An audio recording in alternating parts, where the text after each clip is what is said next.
Robert was sweet while we were dating, but he changed drastically after we got married. He constantly brags about working at a top-tier company and lords it over me and the kids every day. I wanted to continue working after getting married, but Robert and his father John ordered me to quit, so I reluctantly became a housewife.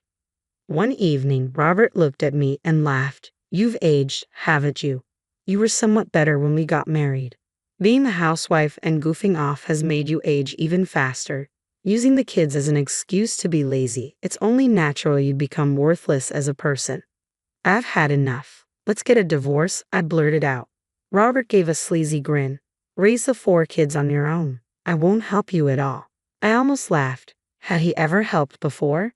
Thinking about being rid of the noisy bunch made me feel refreshed. I'll get the divorce papers from City Hall and slam them on him.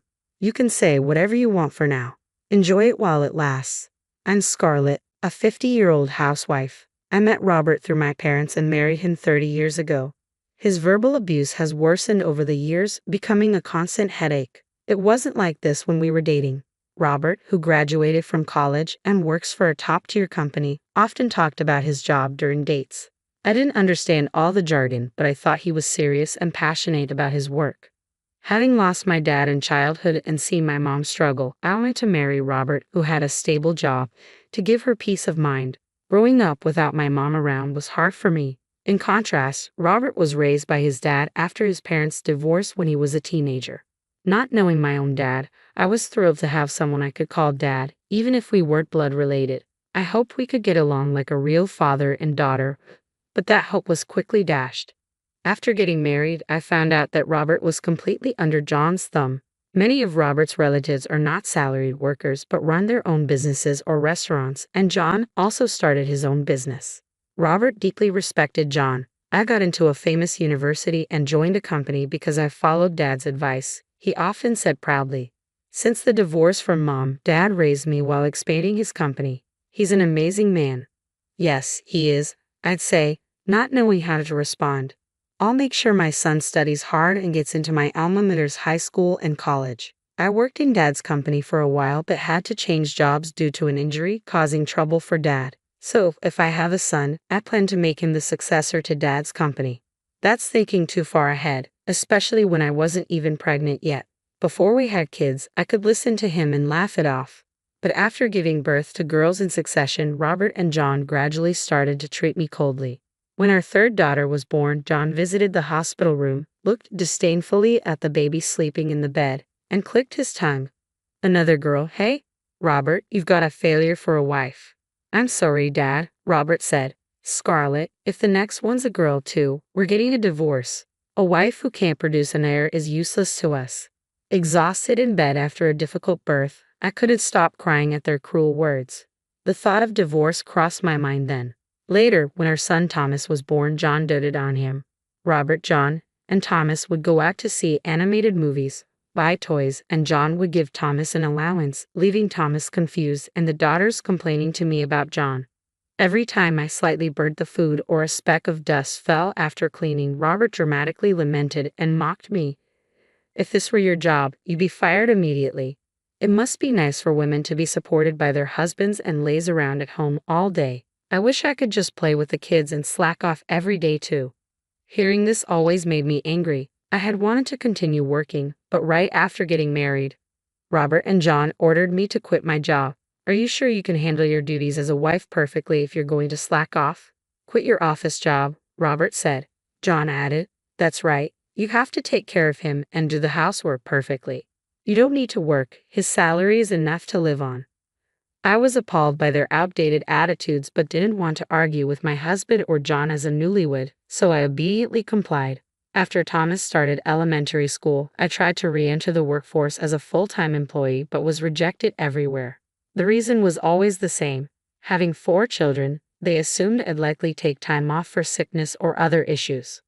Reluctantly, I became a housewife and Robert treated me like a servant, constantly finding faults and criticizing me as a useless housewife. He used his busy job as an excuse to dump all household chores and parenting on me. I didn't mind handling the housework since I was a housewife, but whether I was sick or sleep-deprived after childbirth, he acted as if it had nothing to do with him, showing no support at all. Recently, I've been sleep deprived because of the baby's night cries. Robert, you're off tomorrow, right? Could you take care of the child for one night? Ha! I finally get a day off. Don't ruin my precious holiday. Taking care of the baby is a mom's job. You can at least handle that much. When I was at my limit after days of only 2 hours of sleep and asked Robert, who was laughing loudly at a video with a beer in hand, for help, he yelled at me. Another day, when I wanted to consult about the kids, he said, "You're an adult. Think and decide for yourself. You're a veteran, having raised 3 already. Don't rely on others." If he came home to find children's toys scattered on the floor, he'd immediately get in a bad mood. When I'm tired and come home to see the house in a mess, I lose the will to come home. You've been home all day, right? It should be clean. I'm sorry, Thomas was crying, and it was hard to prepare dinner. I'll clean it up now, I said as I gathered the toys. Robert's sarcasm rained down on me. Thomas is spoiled because you're not strict enough. You're a failure. This makes you unqualified as a mom. Spoiled. I wondered. Thomas was only 5. It's natural for him to assert himself, but such comments felt like a stab in the heart. Hey, don't look so glum. It ruins the meal. It's annoying, so go to another room with the kids. Robert waved me away. Our eldest daughter, Madison, glared at him. Dad, why say that when you're eating the meal Mom made? What did you say? A girl talking back to her dad. If you're going to complain, then leave. Madison, don't say such things to Dad. Let's go upstairs. I calmed Madison down and took the younger kids upstairs. Once we were in our room, Madison burst out. Why do you stay silent, Mom? You should talk back to Dad. Doesn't it make you angry being told such things? Why not just divorce? I'd love to, but divorcing with 4 kids requires a lot of courage. I'll earn part-time money when I'm in high school. Isn't that enough? I smiled weakly at Madison. Thank you. I appreciate the thought. As I gently stroked Madison's head, she fell silent. Madison, a middle schooler, seemed to feel that her parents' relationship was beyond repair, so on days she had no plans, she'd actively take care of her younger siblings. I wished Robert, as their dad, would interact more with the kids, but he always treated them as nuisances and a source of his stress. On weekends, when the kids made noise, he'd complain and order me to take them somewhere. My head hurts. I feel sick. Despite disliking children, when we visited the in-laws' house, he'd pretend to dote on Thomas to show John how much he valued the pair, which was hypocritical. One weekend, Robert got up past noon and, seeing me eating lunch with the kids, announced, "You see I'm tired, right? Take the kids somewhere. I'm going out for drinks with a junior from work in the evening, so you can come back by then." All right, by the way, our living expenses have been cut back this past year. Can we return to the original amount? I asked timidly. Robert's eyes narrowed. You can manage with $300 for food and living expenses. As a housewife, you should be able to budget better. Can't you do that without a college education? $300 is impossible. Your salary must have increased with all the overtime and weekend work, right? Why are the living expenses being reduced? When I questioned him, Robert became furious. Shut up. How I spend my salary is my business. How dare a housewife argue with me? Who do you think provides for this lifestyle? I gave up arguing with Robert. I couldn't rely on him anymore. While the kids were at school, I studied, earned qualifications, and secretly started working remotely. One evening, after a while, Robert came home reeking of alcohol and laughed when he saw me. I thought you were some old lady, but what a surprise. You're Scarlett. Welcome home. You've drunk too much. Just leave me alone. But you've really aged. You used to look a bit better when we got married. I was furious. Due to the reduced living expenses, I had to switch to cheaper cosmetics and hadn't bought any new clothes in a year. Meanwhile, he frequently bought new suits and ties, went out drinking every night under the pretense of treating his subordinates, and purchased brand-name shoes and watches. With a trembling voice, I clenched my fists and retorted, I want to dress up beautifully too, but you're the one not giving me any money, Robert. Don't blame others. It's because you're lazing around as a housewife that you age faster, Robert mocked loudly, always sleeping, lacking a sense of urgency, using the kids as an excuse to be lazy. No wonder you're failing as a person.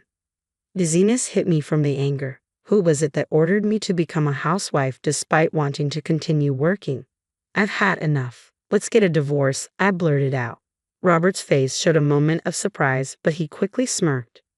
Fine by me. I'm tired of seeing your gloomy face anyway, he agreed easily. But raise the 4 kids on your own. I won't help you at all. I almost laughed. Had he ever helped before? It had always been just me raising all 4. Thinking of getting rid of the noisy bunch felt refreshing. Too absurd to respond, I headed for the entrance. I'll get the divorce papers from the city hall and slam them on him, I thought, turning my back to Robert. I smirked defiantly. You can say whatever you want for now. Enjoy it while it lasts. When I handed the signed divorce papers to Robert, he took them with a half smile. Are you sure? Don't come crying to me with regrets. Can you manage with 4 kids? You've been living off of me.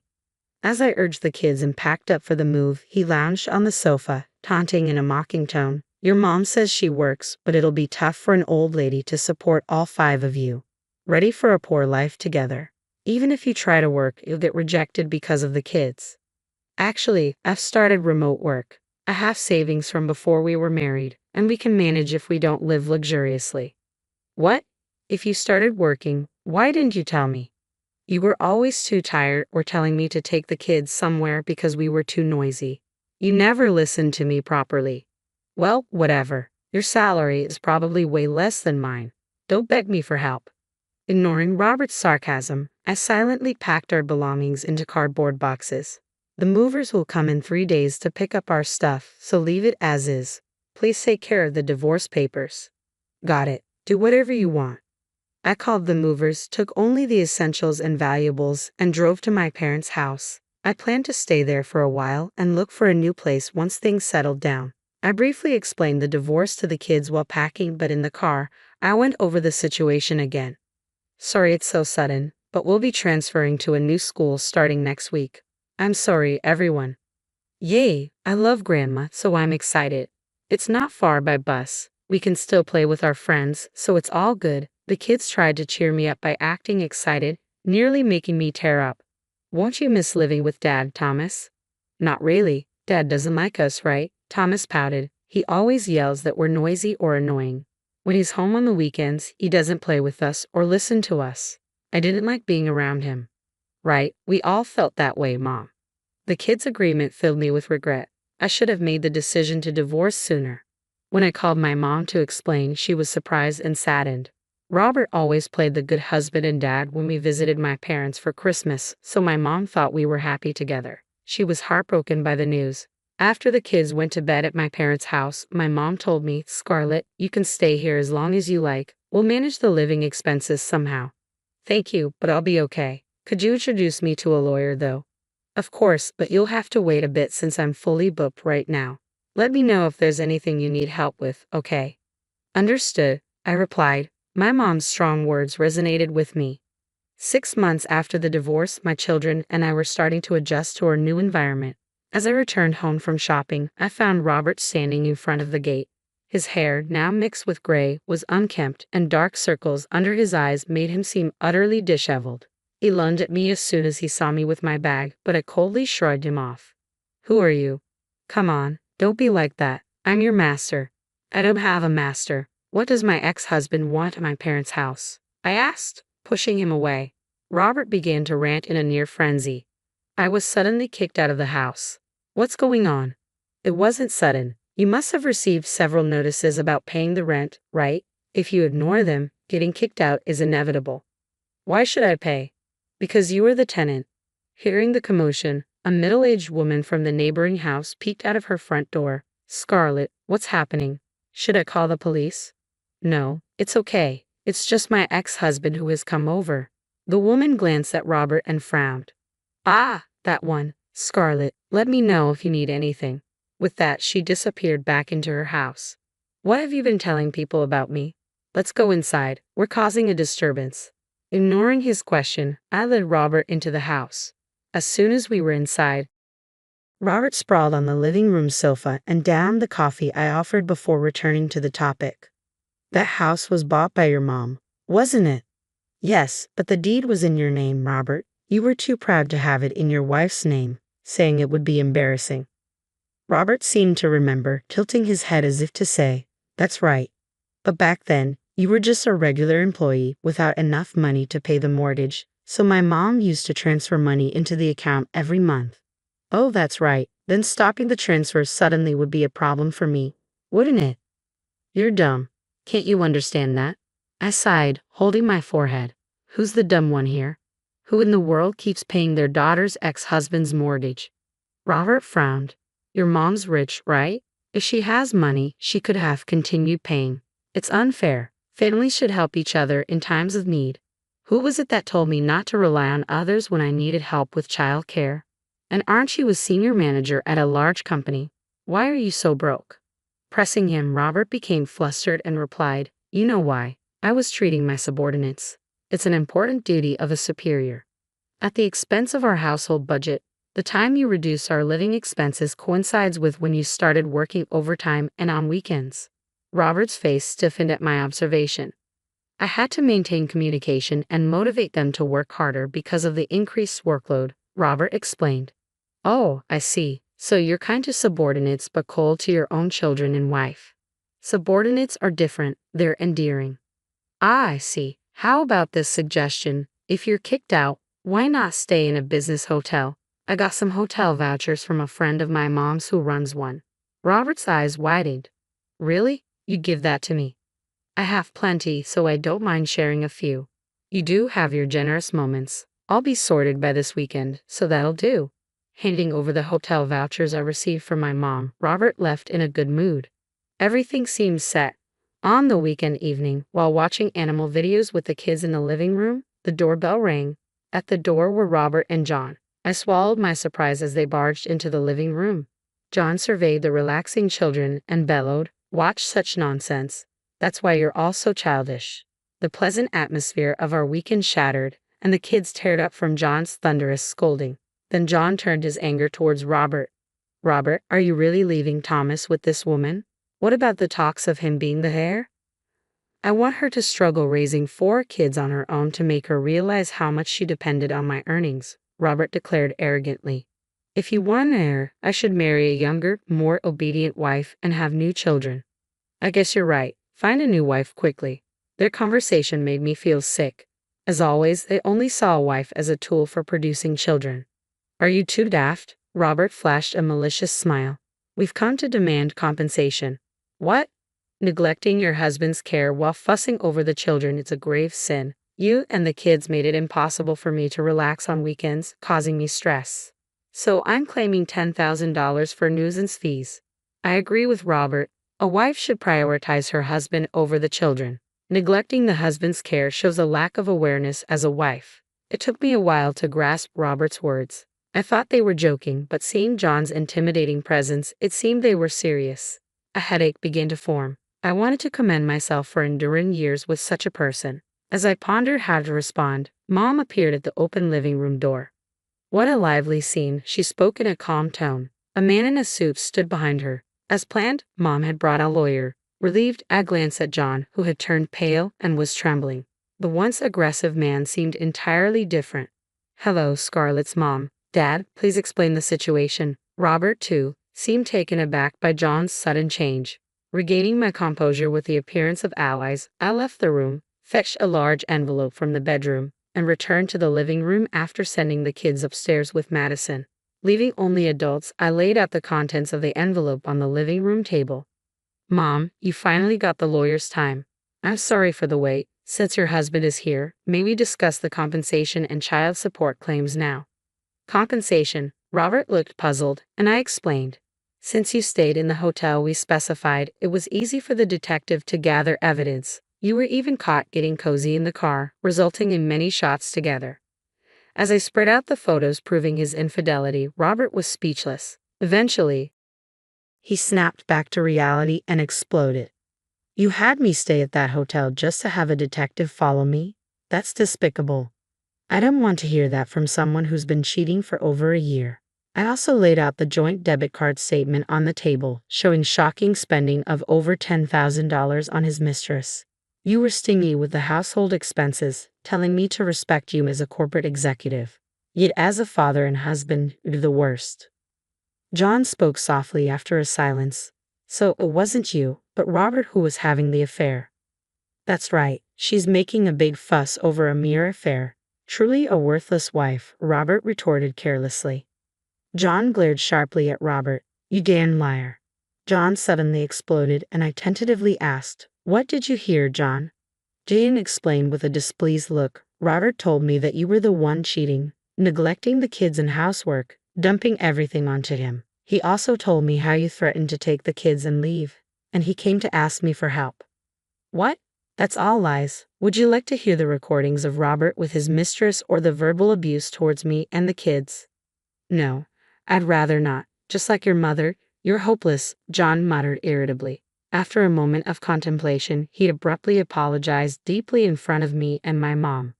Scarlett, I apologize for not investigating thoroughly and believing my idiot son's story. Please forgive me. Why the hell are you apologizing to them, Dad?